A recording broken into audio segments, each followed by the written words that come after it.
entertainment industry is one of the most influential aspects of modern society, spawning near infinite works of creativity and spreading them throughout the world. But very few examples of media are as well known as J.R.R. Tolkien's The Lord of the Rings, and even fewer are as synonymous with an entire genre of media. Hello, my name is Grant Hasse, and today I'm here to talk about one very specific genre, how the works of Tolkien came to define it, and how it's evolved over time into something new.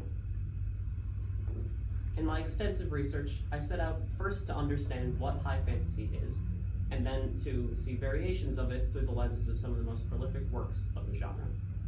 But before I can reference popular media, we first need to establish the essential pieces of fantasy, what makes it unique, its defining characteristics, and the most common narratives of the genre. In my research, I called these pieces the foundations of fantasy.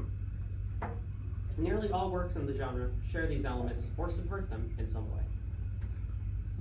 For example, most fantasy stories share a good versus evil moral conflict, with the protagonist reluctantly going on an adventure to stop a great evil, which follows a structure known as the hero's journey.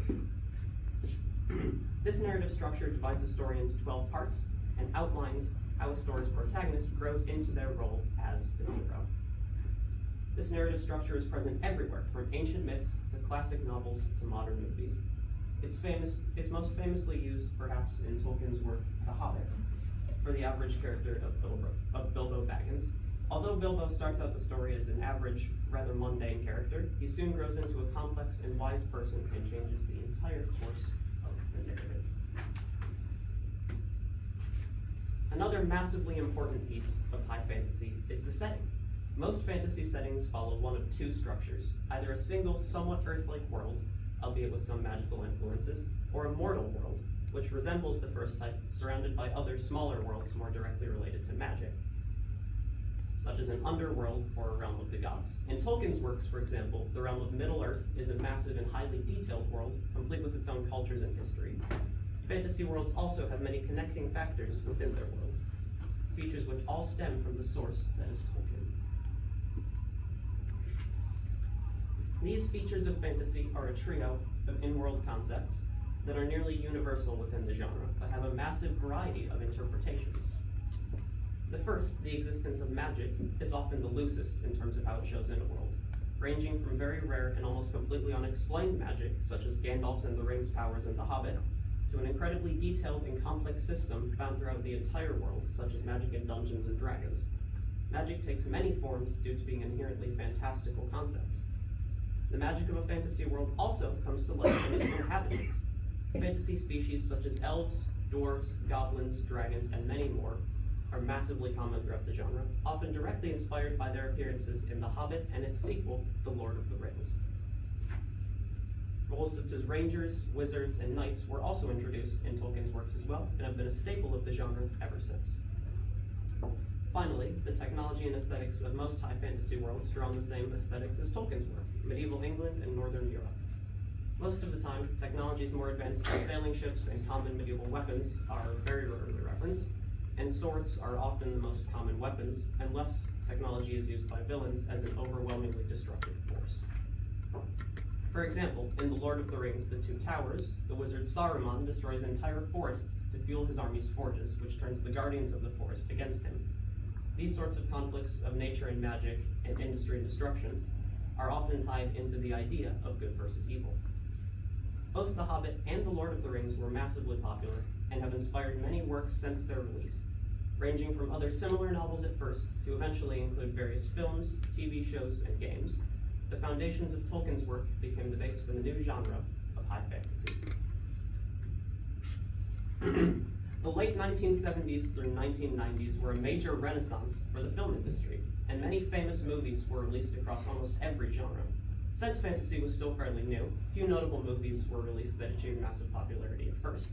However, several of the genre's most notable qualities did make their way into films that, on the surface, appeared to have no connection to traditional fantasy. Perhaps the most famous example of this is Star Wars. Released in 1977, the original movie shares a surprising number of qualities with The Hobbit. For example, the hero's journeys of both were very similar. The aliens in Star Wars were a stand-in for traditional fantasy species, and the Force was highly mysterious and mostly unexplained in the original film. However, Even today, there is debate on whether or not Star Wars is fantasy or science fiction. Though arguments can be made both ways, most of the differences between Star Wars and traditional fantasy are purely aesthetic, with traditional swords being replaced for lightsabers and little to no explanation being made towards the more advanced technology. In addition, the opening line of the movie, A Long Time Ago in a Galaxy Far, Far Away, mirrors the opening of fairy tales. One of the most common fantasy tropes, the Save the Princess plot, is a central piece of the original Star Wars. The rise of a second, arguably even more influential work of high fantasy, led to the genre growing even further throughout the 1980s and 1990s. This led to the adaptation of The Lord of the Rings into a movie trilogy, which made it more available to the general audience, and its massive popularity led directly to the genre becoming more mainstream in the 21st century. The movies were a remarkably faithful adaptation of the notoriously dense and wordy books, and cemented fantasy in general as a major genre of literature and film. Fantasy's popularity in movies also allowed it to spread into other mediums. Some of the earliest fantasy video games, such as The Legend of Zelda, Fire Emblem, and The Elder Scrolls, have retained their popularity and become some of the most well-known video game franchises to this day. However, another place where fantasy shined was in online games. EverQuest was one of the first MMORPGs, or massively multiplayer online role-playing games, and quickly became one of the most popular. Released in 1999, the game is still active today, and shows the evolution of fantasy in many ways. Most of the original concepts of Tolkien are still used in EverQuest. For example, EverQuest's world has a central realm, while also having all other, smaller planes of existence surrounding it. Its world is populated by all of the same creatures as Middle-earth, but with many, many more, such as types of undead, giants, and sentient animal species. However, many of the foundations of fantasy were subverted in EverQuest. The story of the game doesn't follow a single thread or a hero's journey because of the massive variety of character types a player can choose to play as, some of which are even from species like ogres or dark elves, which are portrayed as evil in the lore. This gives the players agency to choose how they interact with the story. Another subversion of the foundations of fantasy is how EverQuest and most games afterward treat magic. Instead of leaving it up to interpretation as to how it works, the game divides magic into many categories and explains its mechanics all throughout the story. This is known as a hard magic system as opposed to the soft magic system of Lord of the Rings. Much like with the ability to create your own character, this gives players more agency and freedom to involve themselves in the world how they choose, playing a role in the story of their choice. Perhaps the most famous example of modern fantasy, however, is Dungeons & Dragons.